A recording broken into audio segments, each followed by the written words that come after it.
So good afternoon, everyone. I'm privileged to start this DeLIGHTed talk session today that is titled Time Matters, Shining Light on Metabolic Health. So the session was initiated and organized by Good Light Group, by DeLIGHTed Academy, by Society for Light Treatment and Biological Rhythms, and by Lager Research Institute for Innovation in Technology.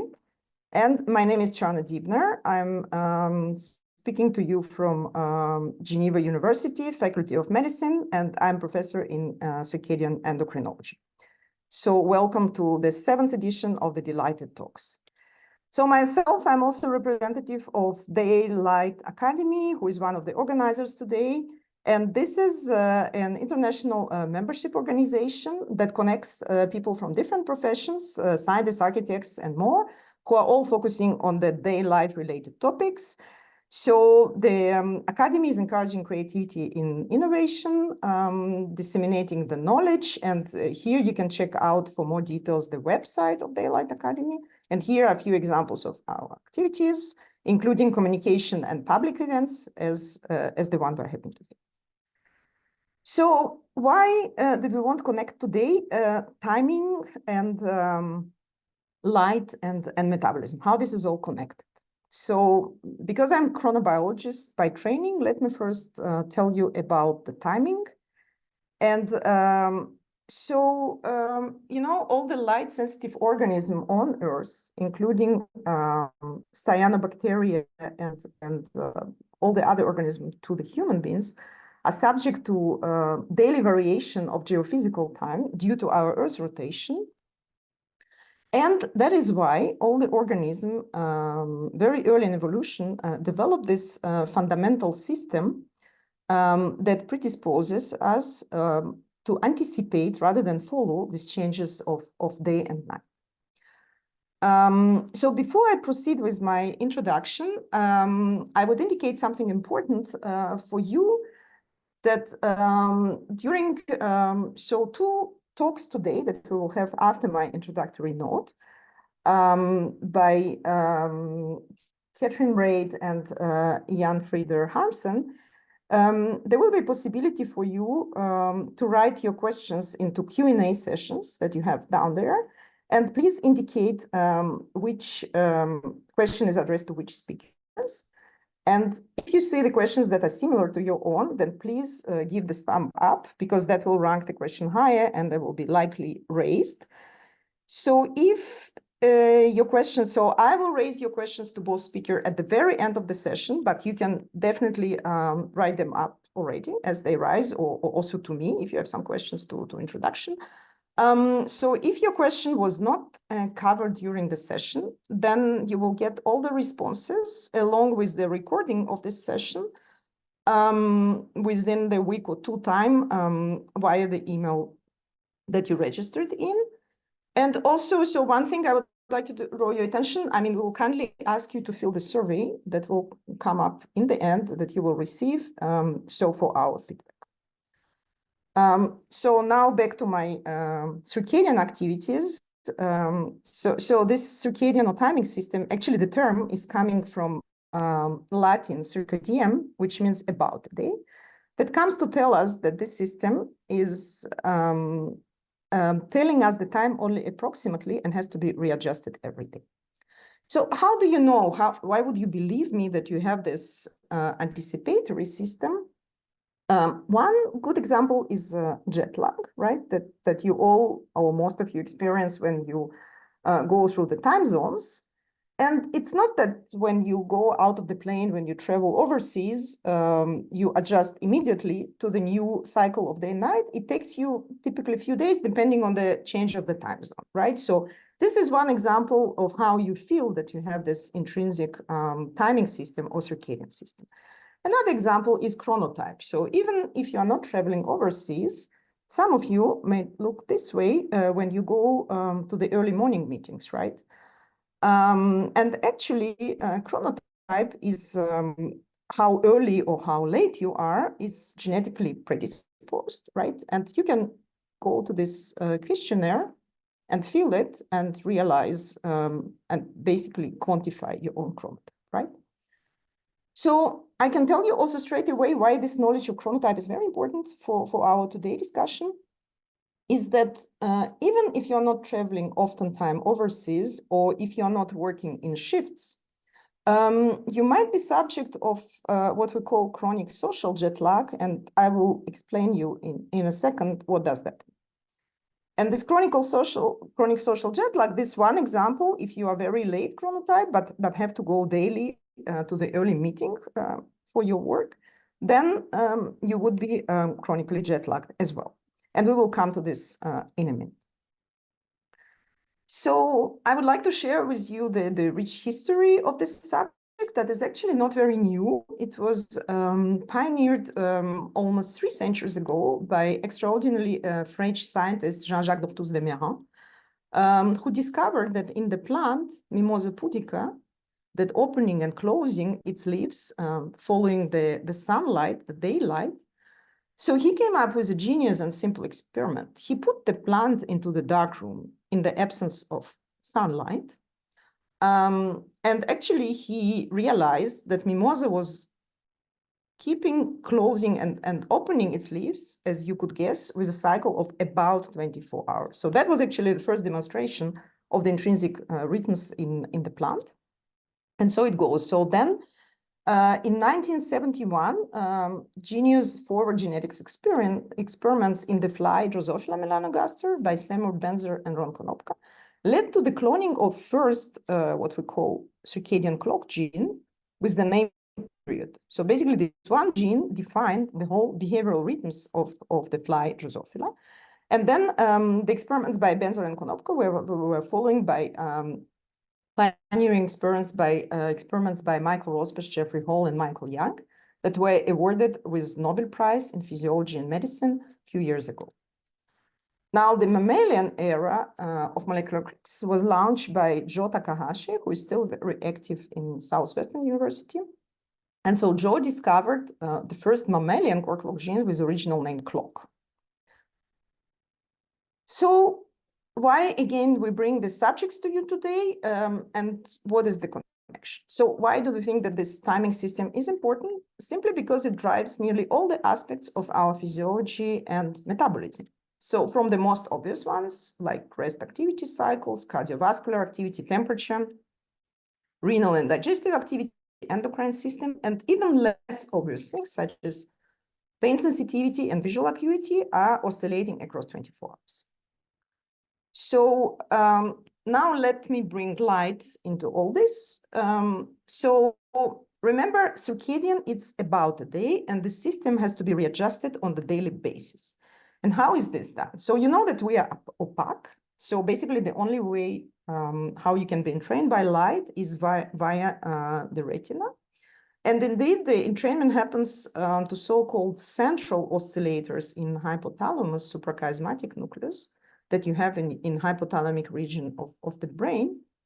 The light pulse will come daily through retinohypothalamic tract and synchronize on the daily basis the so-called neurons of central clock or suprachiasmatic nuclei to readjust them to the exactly 24-hour cycle daily. And so here I give you one. So actually, how does this look like suprachiasmatic nucleus? This is the beautiful imaging that was done by Mick Hastings in Cambridge in mice. So what you see here by this luciferase base reporter system, and here you see the time scale, right? So it's pretty much accelerated so that we don't need to stay here for a few days. But that goes again with about 24-hour cycles. And here you see the luciferase reporter driven from circadian promoter from the gene period. Remember, I mentioned the one that got Nobel Prize in Drosophila. So this is the recording. So what you see here is in real-time recording of suprachiasmatic nucleus in mice. That's how it looks, the central clock. So this is the central clock. And human looks pretty much the same. So what's next? How do we come now to metabolism and metabolic diseases, right? So here's the thing. So you not only have this few hundreds neurons in central clock, you also have these clocks actually everywhere in the body. So in your organs, including metabolic organs, you do have this machinery that drives physiology and metabolism depending on this organ function, right? And today you will see a beautiful example from Jan Frieder Hamsen of how light and clocks drive the metabolism in skeletal muscle, and how is it relevant to metabolic diseases. So here is the molecular machinery. I already mentioned to you these names, clock and period, and then you have also cryptochromes and nuclear receptors, Rever, Balfe, and Rowe. And all this, what we call core clock components, their expression is not flat, but this is rhythmic with about 24-hour cycle, right? And this machinery is driving the whole complexity of physiology and metabolism. So to recapitulate this in simple words, you have timing cues, or from German Zeitgeber, light being most important one, as I just highlighted, and then feeding, temperature, and such. And then you have oscillator, right, that is omnipresent in most of your body cells, really vast majority of your body cells. And these oscillators, in turn, drives the rhythmic behavior and metabolism, very important to our subject today. And so here is where back, remember, I mentioned that if you're very late type, but have to go regularly to the early meeting, or vice versa, if you're very early, but have to stay late by various reasons, or you're misaligned because you have a baby, we call it desynchrony or misalignment. That simply means that your internal body clocks are in desynchrony with external cues, right? So the examples that I already mentioned would be if you work in shifts, right? And if you're a policeman or work in the hospital, or if you're traveling overseas frequently, or if you are simply socially chronically jet lagged. So circadian misalignment. Why is that important today? Because there is a growing body of studies that is connecting the perturbation of the body rhythms and sleep that we call circadian misalignment, as you already saw, with the epidemic growth of metabolic diseases. And so in mice, the pioneering studies by Joseph Bass in Northwestern University highlighted that if you render the mice arrhythmic, if you ablate their clocks, they develop bona fide type 2 diabetes features. In humans, there were mostly epidemiological studies and now different other studies that you will hear about them from our speakers.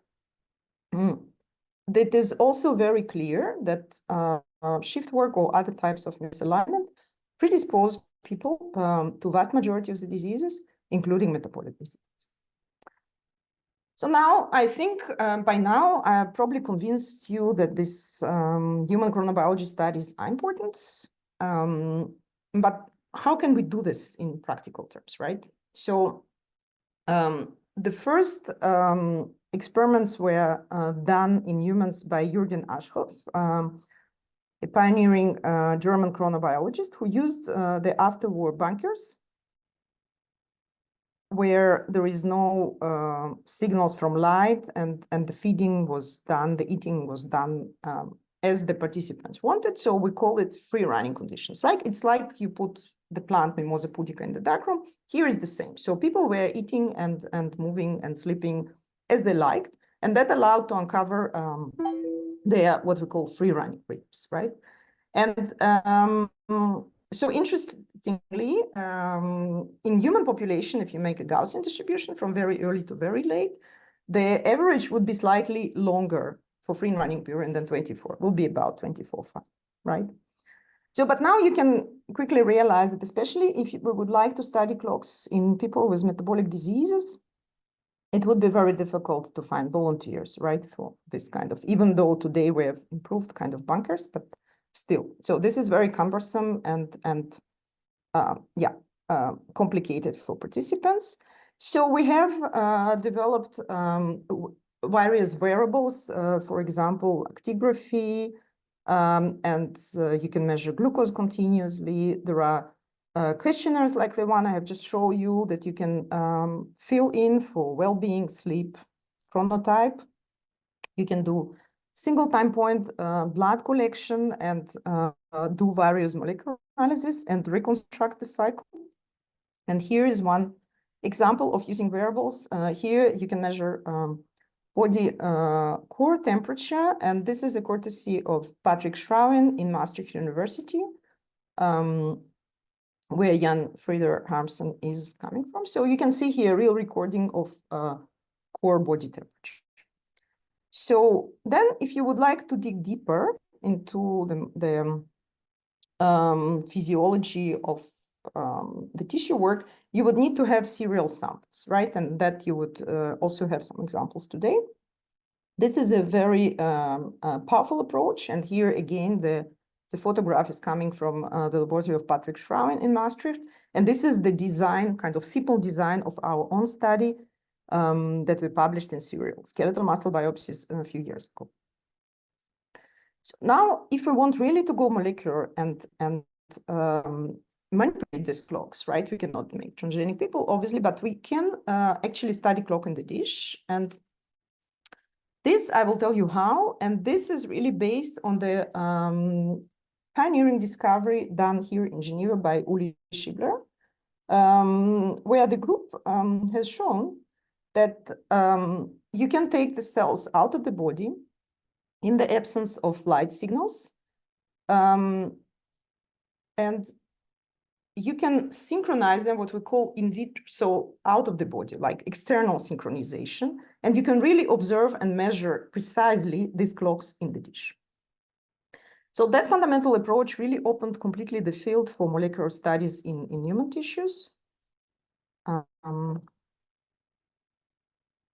And here are some examples from our works. For example, how can you study these clocks for the diabetes or other metabolic disease in human endocrine pancreas, skeletal muscle, as you will see today, and other organs.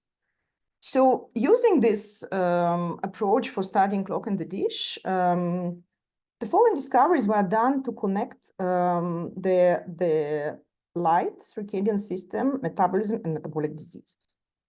So in the skeletal muscle, so again, this is actually the publication led by Jan Frieder Harmsen, our speaker today, done in laboratory of Patrick Schrouwen. So here on controlled condition, it was shown that if you misalign healthy people, you actually perturb their landscape of skeletal muscle of the fat composition, right? So basically, you just by circadian misalignment, you predispose them to metabolic perturbance.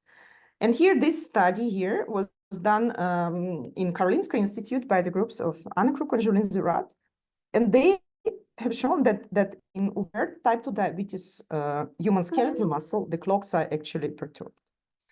Our own study conducted in human pancreatic islets using the reporters. Remember, like the one that I've shown you in the very beginning for measuring mouse central clock. So here, this is the same type of reporter that we can introduce to human pancreatic islets from the donors who are normoglycemic, or from the donors, human donors who have type 2 diabetes. And there, what we could see after quantification, and we can even do it in a cell-specific manner in human islets. So you can even see it by eye. You know, this is, of course, accelerated again, because the whole thing is lasting 72 hours. For measuring something with a period length of 24 hours, you have to accelerate here. But you can see even by eye that the clocks in type 2 diabetes milieu are really dysregulated. And so why would this be important for metabolism? You see here the fat composition and landscape of skeletal muscle in humans were perturbed. And here the insulin secretion was not only low, that we know in type 2 diabetes, but it was also flat. It was not oscillating. So now when I sort of sensibilized you that there is a connection between light, clocks, metabolism, and metabolic diseases, what can we do about this potentially? And there is the whole new dimension developing in the field, is that you can kind of boost or resynchronize your clocks, either as prevention or just simply part of your healthy lifestyle, or even perhaps therapeutic approach for type 2 diabetes, as you would see today. And so you can do it by synchronizing clock by different eating schedules, by timely scheduled exercise. And today our focus will be on how you can boost your clocks by timely light schedules. So with that, I would like, without any further ado, to introduce our speakers. So we have two fantastic speakers today. So Katrin Wright is speaking to us from the Division of Sleep Medicine, Northwestern University, Feinberg School of Medicine. And she's Associate Director of the Circadian Rhythms and Sleep Research Program, the Center for Circadian and Sleep Medicine, and the Center for Sleep and Circadian Biology in Northwestern University. So Katrin is talking to us from Chicago. So she's perhaps slightly misaligned today. And the topic of her presentation would be from the real world to the lab, why light matters for metabolic health. Our second speaker today is Jan Frieder Harmsen, who graduated recently in Maastricht University in the laboratory of Joris Hoeks and Patrick Schrauen, and he's now at the University Hospital at Aachen in Healthy Living Spaces Lab. So Frieder will tell us about diabetes in the daylight and metabolic benefits through natural office light. Great, thank you so much. Okay, so thank you for that great introduction, and I will hop right into my talk today. I'm just going to give a little brief outline of the presentation today, and I'm going to be talking about some work from our group here at Northwestern, and I'm going to be talking about two different community-based studies that we've been doing where we've looked at light exposure.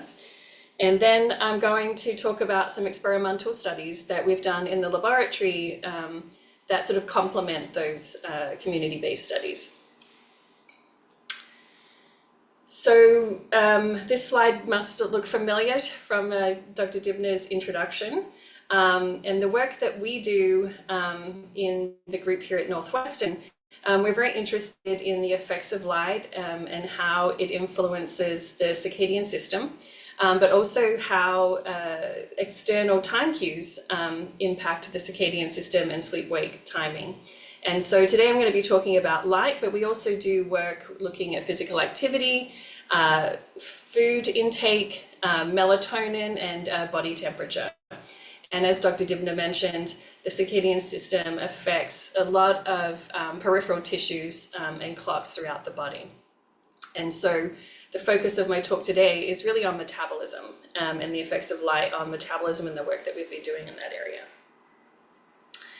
So a lot of the work that we do when we measure light and when we measure rest activity cycles in humans, we use these rest activity monitors. And this is just an example of a rest activity monitor recording for about 7 days from a shift worker. And each line here is a day from noon to noon, so 1, 2, 3, 4, 5, 6, 7 days. And then the dark bars here are activity, and the yellow bar here is light level. And the centerpiece here is midnight. So in the shift worker, they're awake at night and sleeping very, very short periods during the day when we have no activity here. And then after a couple of days of doing night shifts, they sleep during the day, they work a few more night shifts, sleep at night, they're awake at night, and then sleep again at night. So their schedule is very perturbed. And they're also getting light-dark schedules also are perturbed. We also study people with delayed sleep-wake phase disorder, for example, and those are people who tend to be night owls, and they have difficulty falling asleep early as they would like, and they tend to sleep very late. And so in this case, these people are getting a lot of light at nighttime, and then sleeping all the way through till noon, sometimes 1 or 2 in the afternoon. We also look at people with NUN24 disorder, and in this case, we have somebody who is awake at night and sleeping during the day for about a week, and then their clock kind of free runs a little and drifts a little bit later every day. And so they're getting light and dark at various times of the day. And then lastly, what we would consider a conventional sleep-wake schedule, where somebody is sleeping from about 10 o'clock to sort of 6 o'clock, a little bit longer on the weekends, and getting light during the daytime and less light during the nighttime. So that's kind of the sort of premise of some of the data that I'll show you from these community studies. And as Dr. Dibner mentioned, when we get light is very important. And so this is an example of a phase response curve to light. And when we get light in the evening, then we tend to phase delay the clock or shift it later. When we get light in the morning, we tend to shift the clock earlier or phase advance it. And just as an example of a phase delay, this is a single person's melatonin profile. Melatonin is a hormone that's produced at night, and we use that in human studies as a marker of the circadian clock. That in this case at baseline, we have a midpoint of sleep, midpoint of the melatonin at about 3 a.m. When we give a phase delaying pulse of light, we can shift that melatonin profile by an hour or so. And so the effects of light and when we get it are important. So that's something to kind of consider here. So what about these community-based studies? I'm going to talk about two different studies, one in pregnancy and one in older adults. And when we talk about light, it's hard to not talk about sleep. So you noticed when I was showing those activity records that the sleep-wake cycle or rest activity cycle very much impacts when we get light. And so there's a lot of literature out there that suggests that poor sleep, including sleep disorders, poor sleep quality, short sleep duration. We now know that the regularity of sleep is important, and also the timing of sleep are important.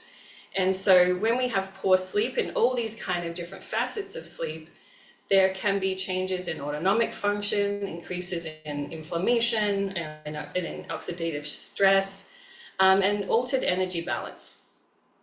And so this can lead to altered vascular and metabolic physiology, cardiometabolic disease risk and or disease, and in the case of the study, one of the studies I'm going to talk about today, adverse pregnancy outcomes. And so what we were interested in doing, we know a little bit about the sleep, and I'll show you some of the data we have on sleep from that study, but we're also interested in looking at the effects of light and the light exposure in these people. So the study was the New Mum to Be study, and we had a grant to look at sleep duration and continuity during pregnancy. And these are some of my collaborators. So the study was of 10,000 women who, with their first pregnancies, who had single gestations across 8 sites across the US. In the sub-study where which we were involved in this sleep duration and continuity study, we studied about 900 women in the second study visit, which was about 16 to 21 weeks of gestation. We studied women who were 18 and who did not have pre-gestational diabetes or pre-gestational hypertension. And we were very interested in adverse pregnancy outcomes, including gestational diabetes, hypertensive disorders of pregnancy, preterm birth, and gestational weight gain. And we've published studies on all of those outcomes in relation to sleep, and then in some cases related to light exposure. And so just very quickly, the women had 3 separate visits, one early in pregnancy, one in mid-pregnancy, one in later pregnancy. And in this middle one, we measured wrist activity monitoring, where we were able to record rest activity as well as light exposure.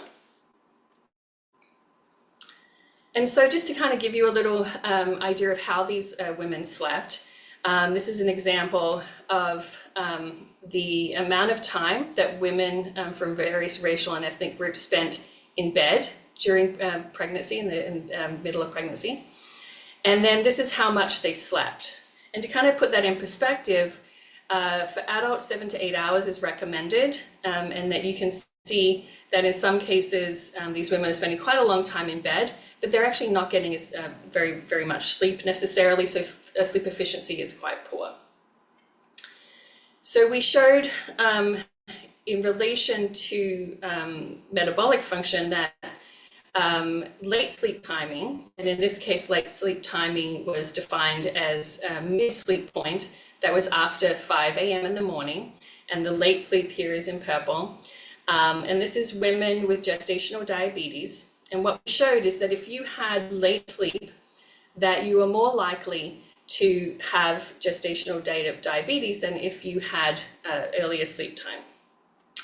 And this was significant after adjusting for sort of age, ethnicity, employment, and insurance status. And the reason we controlled for these is that late sleep timing was significantly associated with being young, so 22 years or younger, being poor, and also being either a shift worker or being unemployed in this particular cohort. And this was the case both early in pregnancy and late in pregnancy. And that we also had similar results. This is with survey data. We also had similar results in the smaller sample where we had objective sleep. So why am I telling you about late sleep timing? Well, late sleep timing, when you're sleeping late, you're also potentially getting light at the wrong biological time. And so some of our follow-up studies are looking at just that. So the goals of this analysis were to characterize light exposure patterns during pregnancy across 24 hours and prior to bedtime, a time when light exposure is being shown to negatively impact sleep and metabolism, and across the waking day. And so we were examining gestational diabetes, but also I'll talk to you a little bit about a new study that's in preparation where we're looking at depressive symptoms in women as well during pregnancy. So the study where we looked at light in pregnancy and the risk of developing gestational diabetes was led by Minji Kim, a physician here at Northwestern. And in that study, we looked at light exposure, which is indicated here, as relative to time of sleep onset. So 0 here is when someone fell asleep, and then 24 hours before. And this is light exposure. And then this is activity levels at the same time. And what you can see is that in these sort of 3 hours before someone falls asleep, and even maybe 4 or 5 hours before someone falls asleep, that there's this difference in light levels between the women who had gestational diabetes and those that did not. Those who had gestational diabetes tended to have higher light levels prior to sleep. And so this is just a zoomed in version of that 3-hour window and 15-minute bins. And you can kind of see where the light levels are different between these two groups. And there is no difference in activity level. So it's not like they're more active and out doing things necessarily compared to the light levels. And what we found is that when you look at that light exposure 3 hours before bedtime, that it was associated with a higher risk of gestational diabetes. And what we did is we looked at light exposure above 10 lux. And the reason we chose 10 lux is there's recent recommendations that light exposure before bedtime should be less than 10 lux. And what we found was that women who were in dim light in those 3 hours before bedtime tended to have or be less likely to have gestational diabetes than women who were in moderate or bright light prior to bedtime. And this was significant even after adjusting for different confounders. We also showed that light exposure before bedtime, not surprisingly, was associated with sleep timing, sleep continuity, and sleep regularity, and it was not associated with sleep duration in this particular cohort. I think partially is because these women sleep quite a long time. So overall, objective and subjective late sleep timing is associated with gestational diabetes. Greater light exposure prior to bedtime is associated with gestational diabetes, and lower daytime light exposure during the is associated with depressive symptoms. And so sleep disturbance changes across pregnancy, and that sleep and light levels are potentially modifiable factors during pregnancy, a time when it's very important for both women and for the unborn children. So now switching gears a little bit to light at night. Light at nighttime can come from many different reasons. So you can have light on the room, we have a bedside light, we can have left the TV on. There can be light from outside, there can be light pollution. We can be sleeping during the day or sleeping late, so you're also sleeping a little bit during the day. You can turn the light on if you get up and go to the bathroom, or if you get up to check something. And this is an example of a rest activity pattern where someone is getting up multiple times during the night and turning their lights on and getting light exposure in the middle of the night whilst, in theory, they're sleeping or during their sleep period. And so in this study of older adults, we were looking at older adults 63 to 84 years. It's about 1,400 people in this study. And we have a subset who wore a wrist activity monitor that had a light sensor.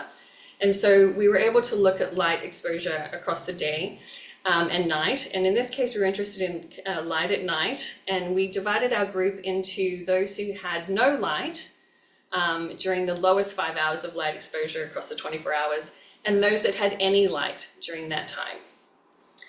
And what we found in that study, and this is also led by Minji Kim, is that those who had light at nighttime, so I'm trying to find my marker here, those who had light at night tended to have higher rates of obesity, diabetes, and hypertension than those who had no light during those lowest 5 hours of light at night. And that this was significantly, there was a significant increased risk of obesity, diabetes, and hypertension. And this is even after controlling for various things such as sleep timing and sleep duration, activity level, age, etc. So what about some experimental studies that kind of complement these community-based studies where we show differences or relationships between light and cardiometabolic health? And so some of this work started when we were looking at light and activity in relation to BMI. And we did a study where we were able to create this metric called the mean light timing that we was in collaboration with Giovanni Santastasi, who's photographed here. And we took light exposure patterns across many days, across the 24 hours. This top panel here is just two examples. All the dots here are light exposure across different days, and the dark bar here is the average. This line here indicates 500 lux, which is quite bright room light. And so what we found in this study is that if you had a mean light timing, which is indicated by this little star here, that was earlier in the day, you tended to be have a lower BMI than if you had a mean light timing that was later in the day. So earlier light, lower BMI, later light, during the daytime, higher BMI. And so we were interested in why that might be the case. And so we did a study that was led by a graduate student at the time, Ivy Chung, where we gave light exposure, or blue-enriched light exposure in the morning and in the evening, and looked at some impact on metabolic function. And so this is just a little schematic of that experiment. We had two different groups. One group had dim light for a day, then the next day they were in dim light, except for a period of time in the morning when they were given bright light. And in the evening group, dim light for the first day, and then they were given bright light in the evening, and blood samples were taken during these key periods. And the light exposure was given with two of these blue enriched light panels in the room with also the room light on.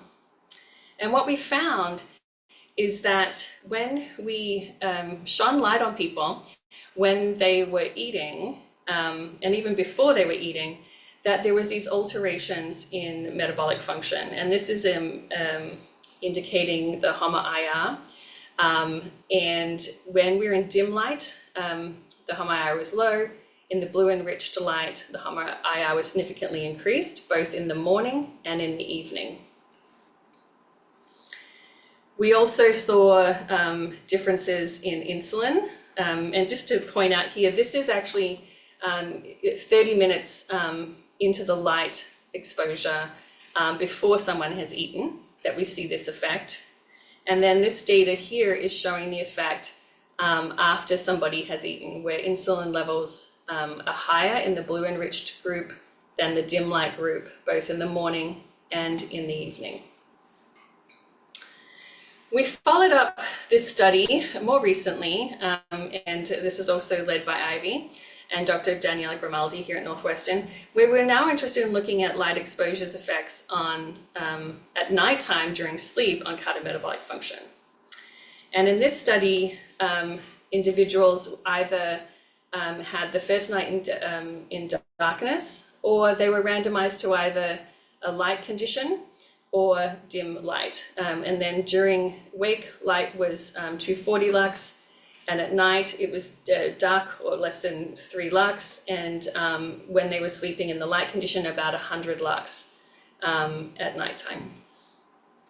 And what we found in this study, when they did an oral glucose tolerance test the next day, after sleeping either in the dim light or sleeping with the lights on, that there was alterations in insulin. So on day 2, in the room light condition, insulin levels were higher, and there was no difference in the dim light group the next day. So we also showed from this study that there was increases on day 2, or significant increases on day 2 in the room light condition in the HOMA-IR, which is a measure of insulin resistance. And we also showed that there was an increase in that early phase of the insulin response to the glucose challenge, and a reduction in whole body insulin sensitivity as measured by the Matsuda index the next day after sleeping with the light on. We thought some of these effects might be due to suppression of melatonin, but we did not see any significant difference between the room light condition or the dim light condition in melatonins. So the effect that we see is not necessarily related to melatonin suppression. But what we also did see is that during the night with sleeping the lights on, that heart rate was consistently higher across the night than when someone slept in the dark. And then someone slept in the dim conditions, there was no difference at all. And interestingly, when we look at that early phase response, insulin response to the glucose challenge, that is related to changes in heart rate across the night, and in particular a change in the LF-HF ratio, which is indicating a shift from the sympathetic drive to dominance over vagal, and that we don't see an association in the dim light condition between these factors. So why does light matter? So light exposure during the day and night are both important for metabolism. I hope that the data I've shown you today, which is not all the data that out there, just some of the data that we have, that the general recommendation is that we should be getting more light during the day and less at night. And there's also some evidence to suggest that adequate light during the day can partially mitigate effects of light at night. Optimizing light exposure across 24 hours can be complicated to achieve. People have a lot of things going on, and there is a lot of external light at nighttime, sort of the sources of light at nighttime that we would need to reduce. And there's also things like individual variation in light sensitivity that we need to account for. We also don't know how much light at night is too much, and how do we balance the risk for falls. So how do we balance safety and avoiding light at night if you have to get up and go to the bathroom? You know, so you want to maybe have lights that are facing down, that maybe are you know, not very bright, and potentially even red or amber lights. And so I think one thing that we do know is that we still have a lot to learn about the effects of light on metabolism, and both during the day and the night. And I hope Dr. Harmson's talk will give us some greater insight into that as well. And I'd like to thank all of my collaborators and funding sources for supporting our work. Thank you.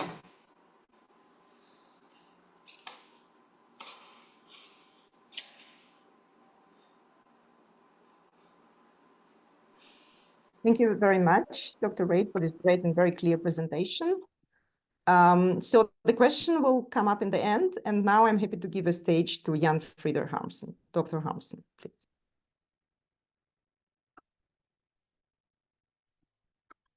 Thank you, Jana.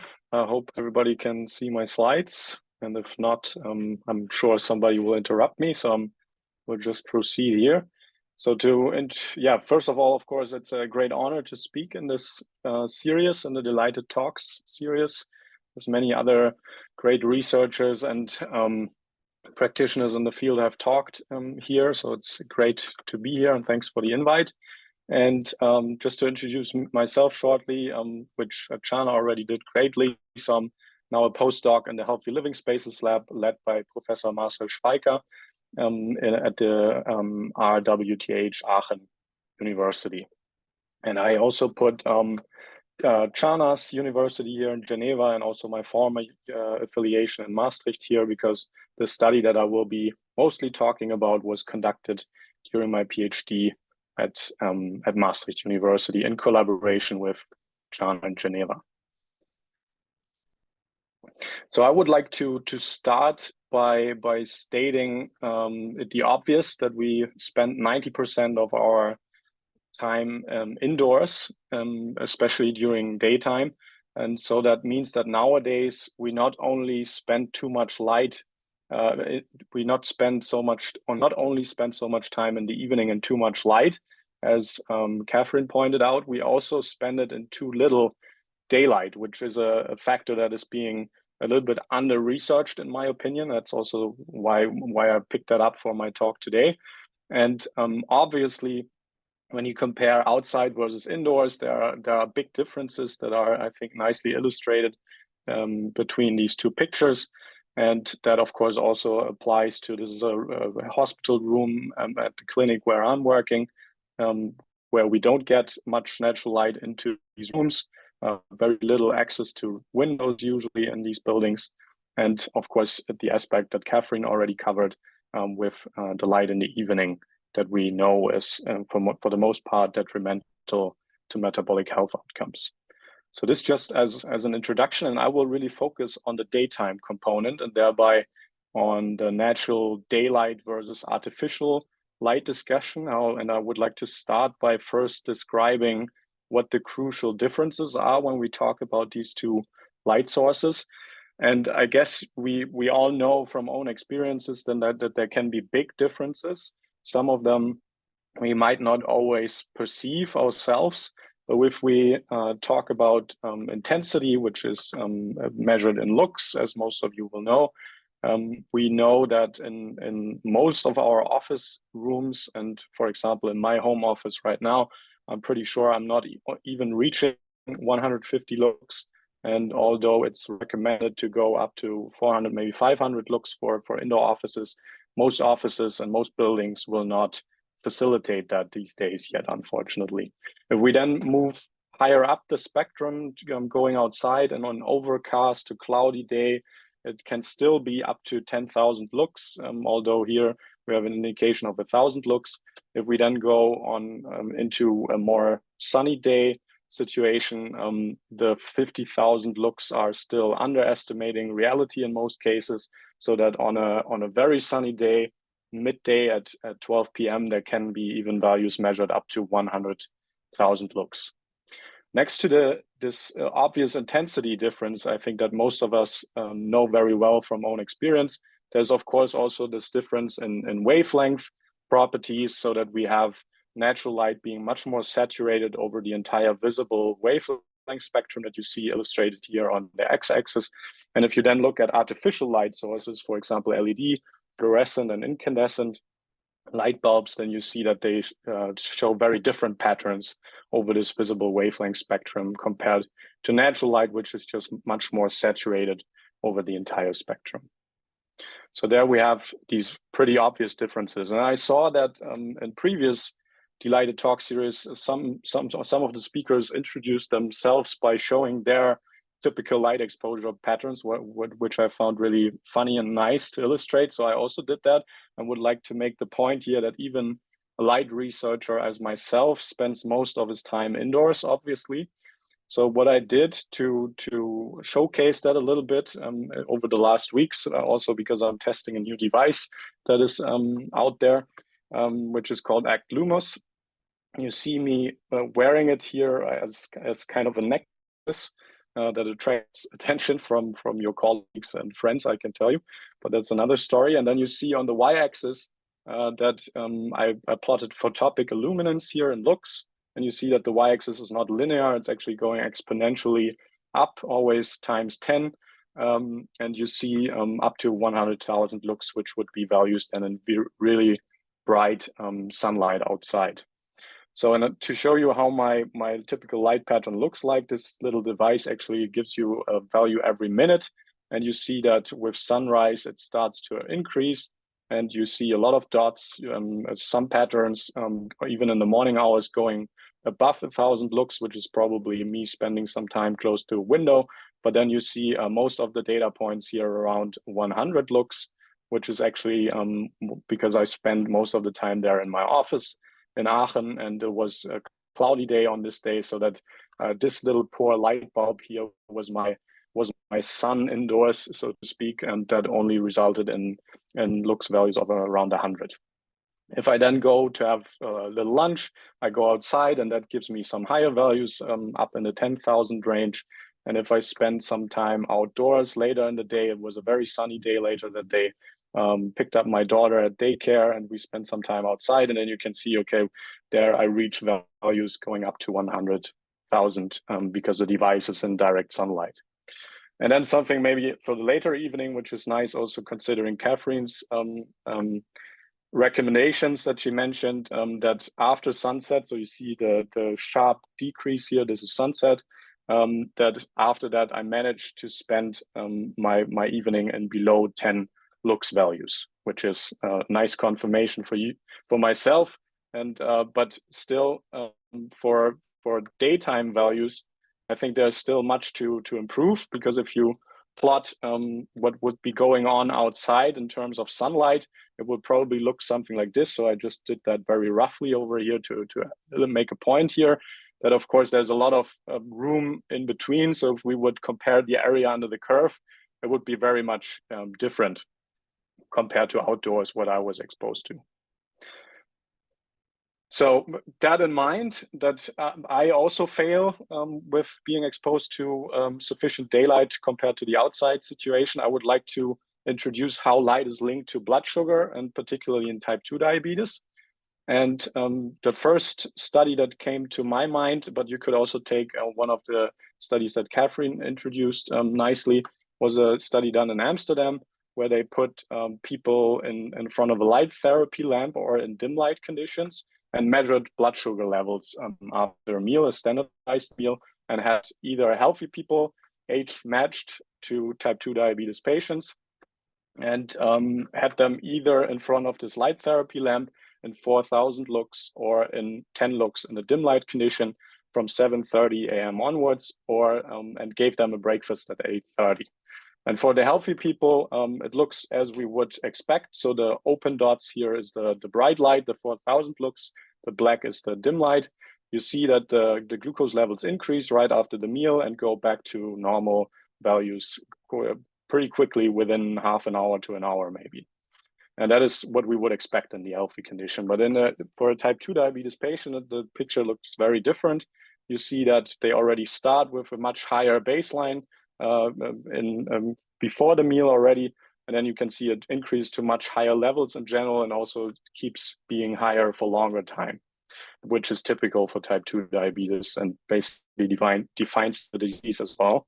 But you also see that the light has an influence in these patients, so that the white dots here, so the brighter light, leads to higher glucose levels, also in line with what Catherine showed you before, only that there they found higher insulin levels. So we also did a study, a little bit inspired by these findings from the group in Amsterdam. What we did was to also enhance daytime brightness, not only in the morning with breakfast, but over the entire daytime. And we took overweight and insulin-resistant people, which you would probably coin as being pre-diabetes, having pre-diabetes. And so we exposed them to light from 8 a.m. to 6 p.m. Versus, again, dim light, also 10 lux. And we chose a little bit less bright light stimulus than in the previous study. We chose 1,250 lux, which is, I always say, as bright as if you would be standing in the fridge section in the supermarket and just facing it, opening the door as the lady is here. And what did we find? So if we measure blood sugar after this day, so just at 6 p.m., we actually found that enhanced brightness during daytime lowers blood sugar levels. It was not a big effect, but it was consistent over these participants that we had enrolled in the study. So keep this in mind as a connection. But we thought, okay, maybe daylight is perhaps even more potent because, as I showed you, it gets even brighter. It is more saturated over the entire wavelength spectrum that we can see. So we wanted to test if it's more potent. So that's why we applied for funding at the Velux Stiftung together with Chana Dibna, and we're lucky to receive funding to conduct a study to test if natural daylight through windows in an office setting improves glucose control and also blood sugar control and 24-hour energy metabolism in type 2 diabetes patients. And just to illustrate, of course, that if you think of an office environment that most of the time, or this is a teaching room where you have the room only lit by artificial light sources, it makes, of course, a huge difference when you have, as illustrated here, many windows that don't make it even necessary during daytime to have any artificial light sources on. So the hypothesis for this study was that if we would put type 2 diabetes patients in an office environment from Monday to Friday, so for 5 days, that would be beneficial for metabolic health outcomes when compared to constant artificial lighting. And we had 13 diabetes patients in the study that went through the entire study. The mean age was about 70 years. As you can imagine, that people basically had to be retired to having the time to participate in such a study, as it takes, I think nobody would take holidays for participating in such a study. So that was kind of a given, 70 years as a mean age. People were not on insulin treatment, of course, with elevated blood sugar levels, diagnosed with type 2 diabetes, but they maintained other diabetes medication in the study, but really kept that intake and dosage the same between light conditions. We used a randomized controlled crossover study design that I hope many of you are familiar with. It basically means that every participant went through both light conditions, but in a randomized order. And in this scheme, day 1 is the typical Monday, whereas day 5 is the Friday. People were exposed to the either natural light or artificial light from 8 a.m. onwards on that Monday, starting on that Monday until 5 p.m. And that was kind of a transition period. And they spent each evening from 6 p.m. until 11 p.m. in dim light, below 5 lux. And that we repeated over 3 days. And then on the 4th day, we measured a lot of things. So we draw blood at many times of day. We conducted so-called ventilated hood measurements to analyze breath gases. I will show that and speak a little bit about that on one of the next slides. We also collected saliva samples to determine melatonin levels in the evening, and even conducted blood samples during the night, and also performed another meal challenge test the next morning. So a lot of outcomes. I will not have time, obviously, to go into all these outcomes, but focus on the most exciting ones, in my opinion. So for practical considerations, how did we put that study design into practice? How did the light conditions look like? I think that's probably for most of you most interesting. So this was the natural light conditions. So we had people sitting in this corner for most of the time between 8 a.m. and 5 p.m. And sitting here on a very sunny day, we measured up to 4,000 lux at midday. And on a cloudy day, these values still went up to 1,000 lux. And just for you to know, whenever the sun really hit the table, which was very much possible on a very sunny day, we moved the table back a little bit to not have the participant exposed to sunlight directly. This was the, unfortunately, a little bit poor and sad corner of artificial light. So just artificial light sources, it was set up in the same room so that here was basically furniture to block the light coming from here, so that the participant sitting here only got the artificial light, and that was set to constantly 300 lux at the eye level sitting here. Just summarizing the characteristics of the two light conditions. So this was, we performed regular spectrometer measurements. You see that in the natural light condition with the yellow colors, meaning high saturation at that wavelength, over the time exposure, where the time where they're exposed to light, you see that it pretty much doesn't change much over a typical office light. This is an individual example pattern, but it was very consistent between most participants. And in contrast to that, you see the, again, poor in that regard, artificial office lighting with a lot of blue colors, so meaning less saturation at those wavelengths, and also showing you that it was a fluorescent and LED mixture of light bulbs that we used here. Just to show you what kind of average values we had in this study. So the red line is the natural light. You see up to 2000 lux, and you see that the artificial light condition is about constant at 300 lux. Our primary outcome in this study was continuous blood sugar monitoring. We used the devices from Abbott that are placed on the forearm. You might have seen people walking around with that on the street. On a hot day, you can see it on the arm of people. These devices we also use. It gives you a blood sugar value every 15 minutes. Sorry for that. And you see an example pattern here from one of the participants. So you see the 3 peaks for the 3 meals, because we always gave them breakfast, lunch, and dinner at standardized times. So you also see that the peaks really align between days, so from Monday to Friday.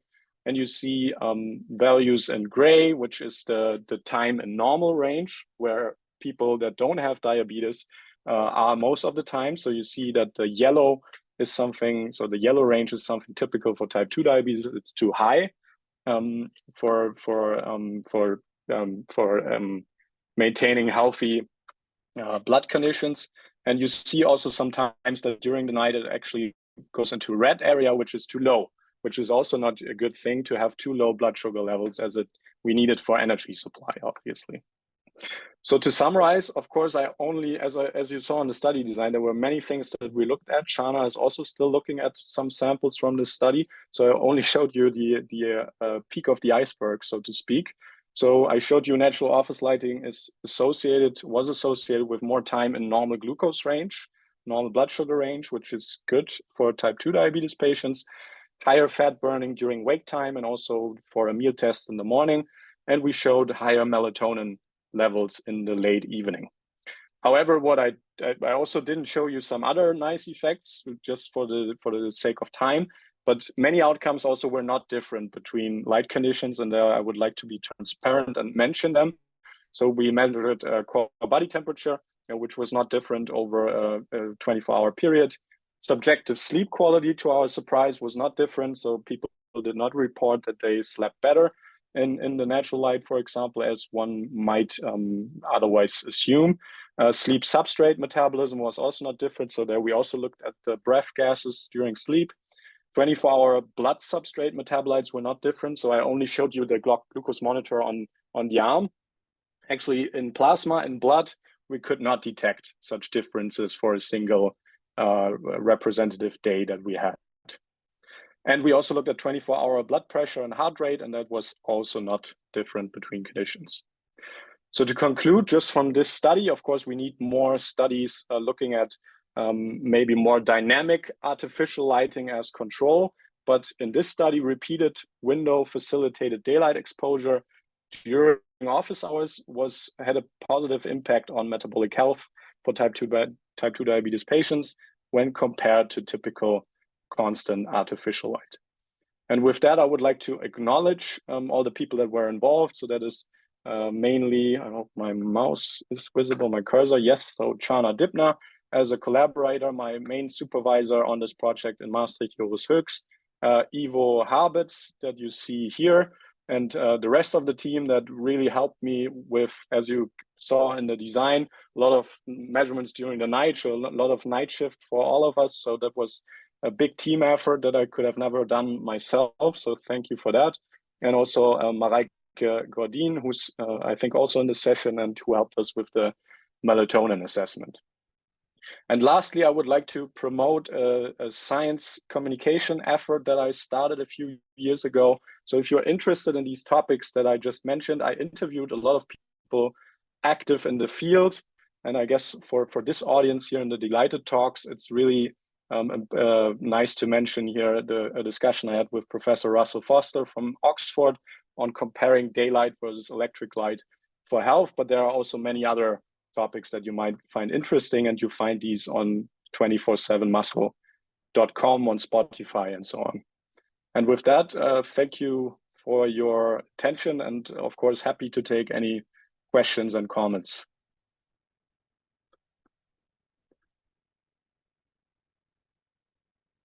Great talk, Frieder, and great talk, Katie. So just before we go into the questions session, I would like to conclude this with this beautiful Christmas card.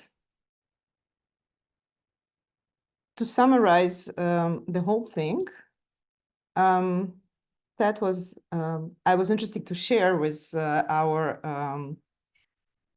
public here. So this is a real Christmas card that was sent by Colin Pittendrick to Jürgen Aschhoff, two founders of the human chronobiology. And here what you can see that light is really highlighted as the main time giver, right?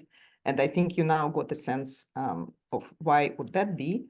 And I would also like to thank warmly once again the organizers of the session, Good Light Group, DeLIGHTed Academy, Society for Light Treatment and Biological Rhythm, and Lager Research Foundation. And I'm now moving to the, can maybe stop sharing this. And I would like to move now to Q&A. And I actually would like to warmly thank our public, because I saw people arriving and nobody dropped off. So really, thanks a lot for great attendance, and thanks again to both of the speakers. So we have 15 minutes left, and we have really more than a dozen of questions to both speakers.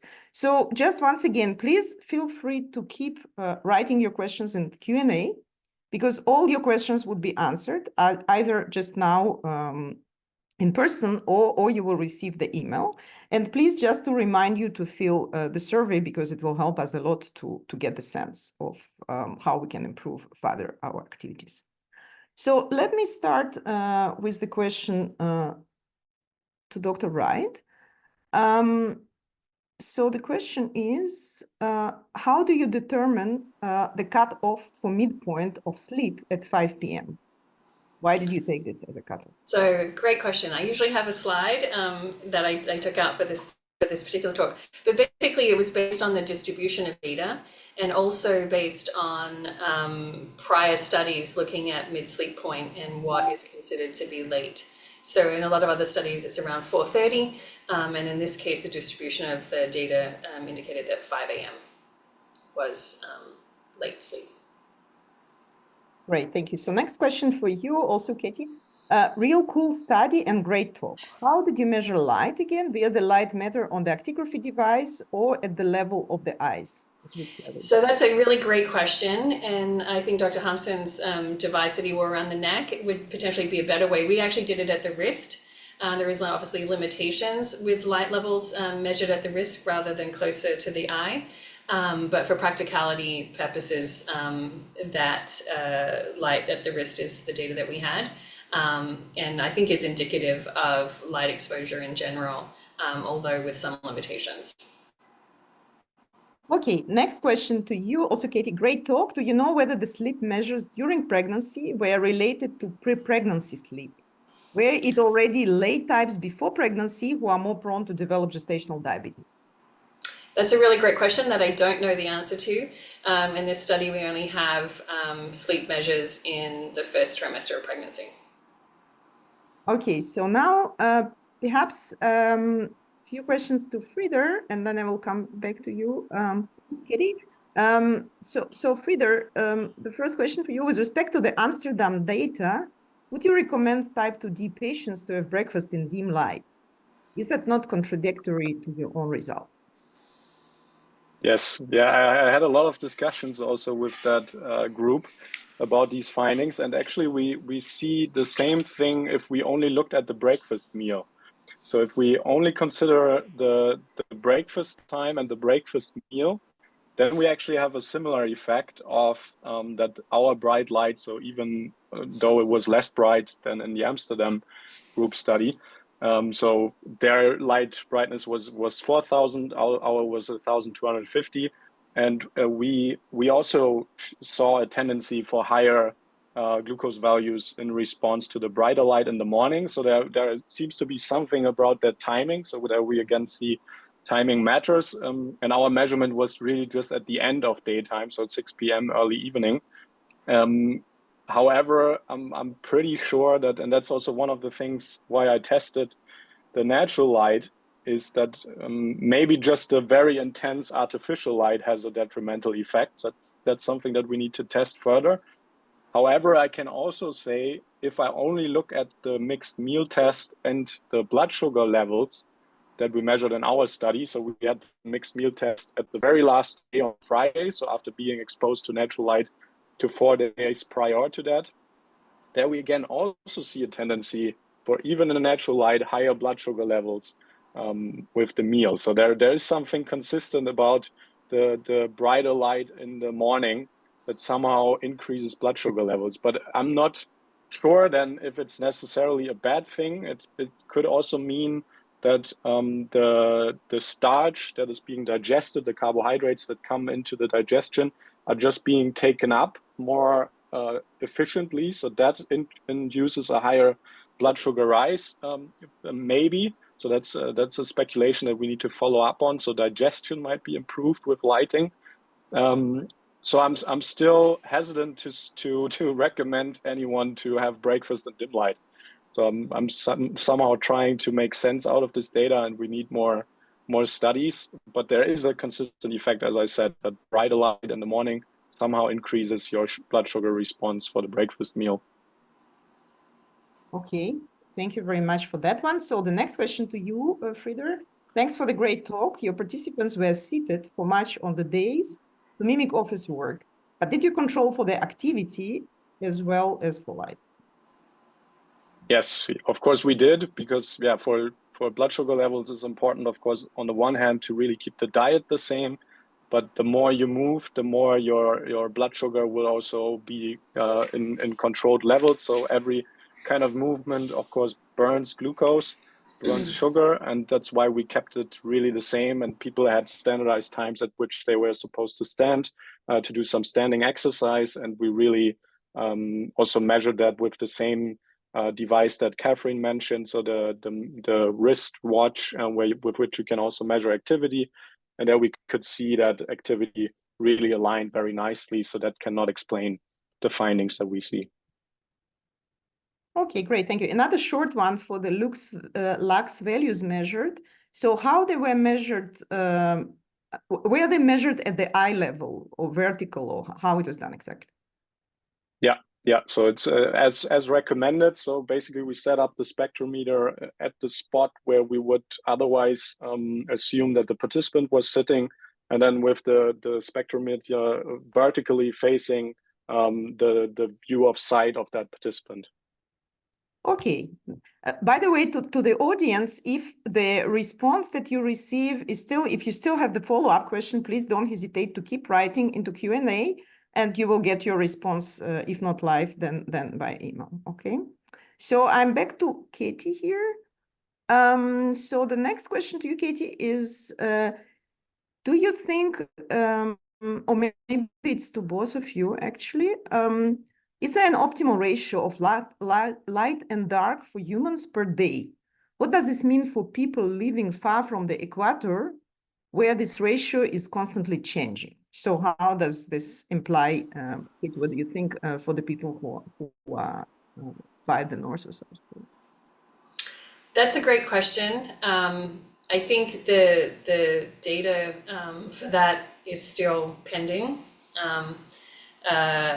And I think because we have artificial light as well, it's hard to know whether we're getting natural daylight or whether we're using artificial light, and what the impact of that would be when you change location. And so I don't think there's a good answer to that right now. Okay, that's great. Thank you very much. So the next question to you, Katie, if room light of 100 lux during sleep is enough to show effects in adults, but what about children? Do you think a night light in children rooms during sleep affects metabolic health as well? A lot of questions that I can't answer right now, and which is why I ended my talk, is that there's a lot of work for us still to do. I do think that maybe it depends on the night light. Some of the night lights are quite bright. When I was doing some of these studies, I had small children who would sleep with the light on, and I did have concerns about that. And so, potentially, if it's bright enough, perhaps.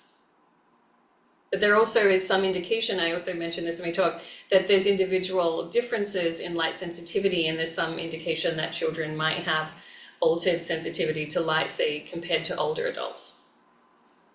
Yeah, so okay, a lot to study, I guess, right? Yeah, exactly. Perspective, thanks a lot. So here, I'm back to you now.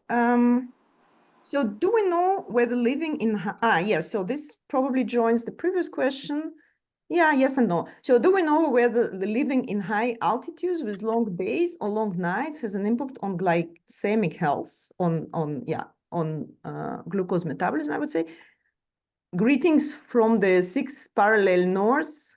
Thank you for the delightful presentation. Yeah. So how are we dealing with that in high latitudes, our glycemic health? Yeah, it's a great question that I also, just as Catherine mentioned, don't have the answer to. So I think, of course, there are a lot of data on depression in the Scandinavian countries, so that the person that is asking the question is from Sweden. And so the person should know it firsthand. I'm not sure if there's any data on glycemic values, so blood sugar levels on so I cannot answer that question. I think there is data, but I don't remember the direction of that data, whether it indicates that it goes worse or whether it's surprisingly improved. I don't recall. I would have to look that up. Yeah, it's true. It's a great question. Maybe looking at it. Thank you, Frieder. And then one more to you, Frieder. In general, have you considered visual requirements, comfort, etc., to avoid glare by sunspots? They may bias the results. Yes. Yeah. Great question. That's something that I actually also get to know now more, working with architects more in my research group that I'm now changed for my postdoc. So you mentioned glare. I think there was also another question on that. Of course, the view that you have from the window may also make you feel better than just facing the wall, as we had it on our artificial light condition. So that was definitely not ideal. I think in an ideal setting, we would have had also a window view, but somehow a blinding foil on the window or something like that to account for that, or a video that would be running on the wall of something similar. That is changing, because at least for the natural light people in the study, once in a while a rabbit was hopping by. So things like that happened in that condition that would never happen, of course, if you just face the wall. But participants, at least subjectively, did not complain about anything like glare. They did not complain that they were more bored or something like that with just staring against the wall, because most of the time they were reading something or watching a video or so on. And so for us, we don't have any indication that it did play a role, but we can, of course, not exclude the possibility of that. So here is the question to both of you. Is there, and that would be the last one in life, is there any research conducted yet on lighting related to metabolism in children? Well, that we kind of tried to respond already, right? So Frieder, any comments on that? Okay. Yes, so for metabolism, for metabolic outcomes, I would not be aware of that. I think it's a problem also of ethics, that for example, for most of the outcomes that we were looking at, you would need blood samples and so on. That is not so easy to get approval for in children. As far as I know that there is work from Christian Kajochen's group in Basel that are looking at teenagers, and they at least measure saliva samples and so on, and look at how the light environment in the evening affects that in teenagers. So it is possible, but I don't think, so as to the best of my knowledge, that we have metabolic outcomes and data in children. Yeah, thank you. And I was going to say, the only study that I know of is a study that was done looking at mean light timing, similar to one that I showed with looking at BMI in preschool children in Australia. And they actually found a little bit the opposite. I think that there was higher BMI with morning light, but I think that might be a little bit related to how early those children were waking in order to get to preschool in that particular study. Okay, I would like to warmly thank our both speakers. That was amazing. So Jan Frieder Harmsen from Aachen and Catherine Reid. Yeah, your big applause, please. Catherine Reid from the Northwestern. And I would like once again to warmly thank our organizers of these DeLIGHTed talks and the audience. I mean, thanks for bearing with us until now. Nobody almost dropped off. And thank you for being so active with Q&A. And so once again, just remind you the survey, if you can just do it for our record, and stay with us for the future sessions of DeLIGHTed Talk. I thank you very much again, Charlie Dibner from Geneva, and have a good enlightening day. Goodbye.